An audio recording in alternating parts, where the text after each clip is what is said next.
Welcome back to my YouTube channel. My name is Juliet. I'm a Pearson Test of English tutor.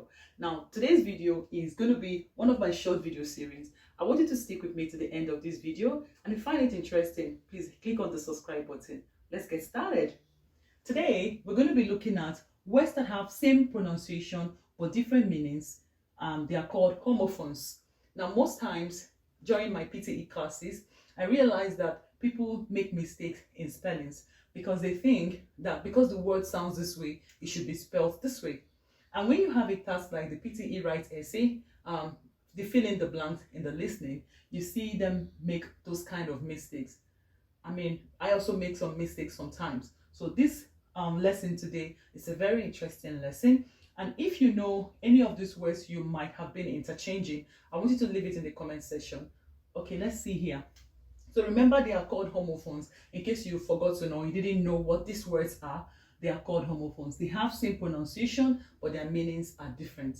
The first here is aloud. It's A-L-O-U-D. The baby screamed aloud, or read aloud, which is the first task in the PTE speaking. And this one too is allowed. She was allowed to bring her headset into the hall. So they have different meanings, but their pronunciations are almost the same or the same. Okay, so look at this. This is allowed and this is allowed. That's how I've used it in a sentence to make it easy for you. The baby screamed aloud, the dog barked aloud, and he was allowed to come visit her at the hospital. See the different meanings. Okay, the next one here is weather. Oh, the weather forecast today was really very poor. It said it was going to be cloudy. Okay, while this one is, we don't know whether she is poor or rich. You see the difference between them. They are not the same in meaning, but they are the same in pronunciation. So when you hear the word weather, remember the vocabulary where it's being used for the activity of the day, or how bright or clear the day would be. Why this one weather is if you're trying to inquire something, you know, whether she's coming or not, whether he's bringing the phone or not. The next one here is N-O, no. And this one is N-O, K-N-O-W. So no is no, kind of the opposite of yes. Is she coming? No, she's not coming. She wants to know if he's coming. So it's not this N-O you would use for that one. For that, she wants to know if he's coming. Look at the one you would use here. Now, Julia, why are you saying this? Yes, because recently I sent a message to someone, and when I went back to look at the message, I saw this word N-O instead of this one K-N-O-W, and these things happen frequently. You see, that's why I always say, don't use up the 20 minutes in your PTE essay trying to write the essay.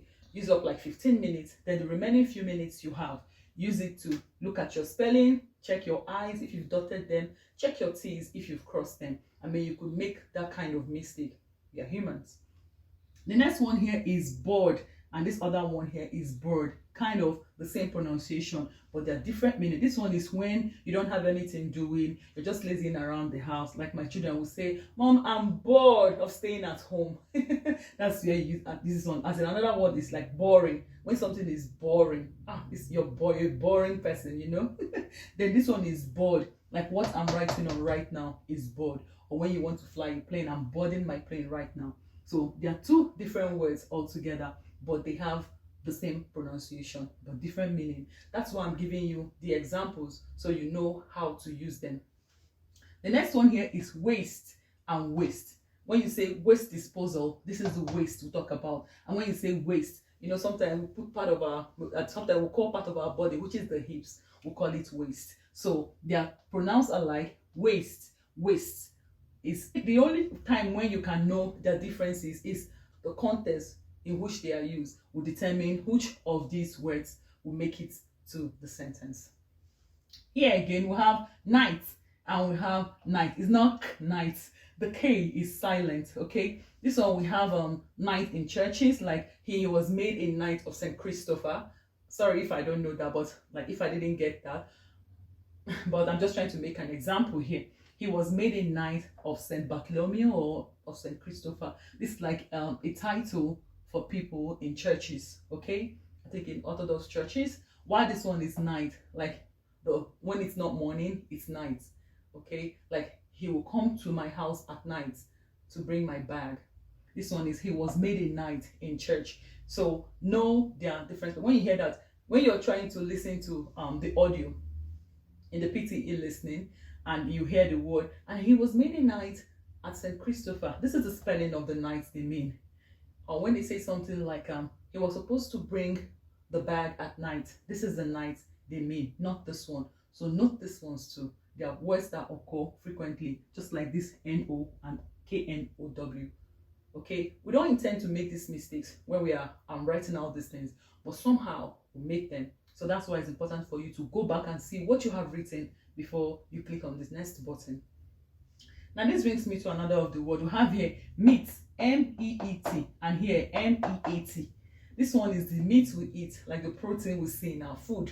Okay, why this one is to come to join someone or to meet with someone. I'm going to meet you there at the park. Just wait for me at Queen's Park. I will see you there. This one is did you put meat in her food? Okay, so there are two different words, but you see the same pronunciation. We have stair and stair. This is the stair, like staircase. When you need to climb up a certain place to a certain place, you need to use the stair. Use the stair when you're coming up. Okay, you don't use the elevator. Now this one is stair. That's when you're looking at someone and you're kind of lost in thought. He stared at her. He stared at her, or he stared at the snake because he was scared. Okay, so there are two different words. Know their spelling. This one is like kind of when you're talking about staircase. Use the staircase, don't use the elevator. Okay, know their differences. So when you hear something like she was asked to use the stairs instead of the elevator, know that it is this stair they mean, S-T-A-I-R, and not S-T-A-R-E.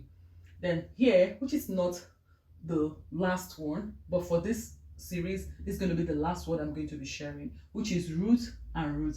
People say this one is route. It's actually pronounced as root as well. This one is like the root of a plant. You know, when we have a plant, we have this part like this. This is the root part. Okay, so this is the root of a plant. Meanwhile, root is like direction. Is this the right route to Bahamas, or is this the right route to Grand Central? So this is like a direction. This gives you a direction. So like I've been saying in this video, the context of words used to determine which of this word would be in that sentence. So that is why it's important to increase your vocabulary. It will make you know exactly the right word to use. Now this is not an exhaustive list, like I always say in all my video. It's important you know some of those words. Now if there are other words that might have the same pronunciation but different meanings, you can leave them for me in the comment section. I know we have few ones like hair and hair. Hair is an animal, while hair is our hair. Okay, there are many other words like that. So just let me know in the comment section the ones you'll be using. And remember, these words that have same pronunciation but different meanings are called homophones. We also have another word called homonyms. They are also different, but we're not going to homonyms today. Maybe we'll look at it another day. But these ones are very important. It's going to help you when you do your PTE essay or any English test, or even in fact, even on your daily activities when you write text message. Now this brings me to a point where I want to say, for those of us that keep abbreviating words when we write text messages, I think it's high time we started writing out the full meaning of words or the full spellings of the words, because it's going to help us. If we keep abbreviating words in essays, in our daily activities, maybe sending text messages and WhatsApping and Snapchat, it's going to make us to lose touch of spellings of words, especially if you're an academician. I mean, if you want to go back to school or you'll be writing any exam, it's important you write out the full meanings of words, because it's going to help you. This brings me to the end of this video. If you haven't subscribed to my YouTube channel, please, what are you waiting for? Hit the subscribe button, turn on your bell notification. If you have more questions, you can find me at English_prep class and on Facebook at English Prep Class. I'll see you in my next video. Bye.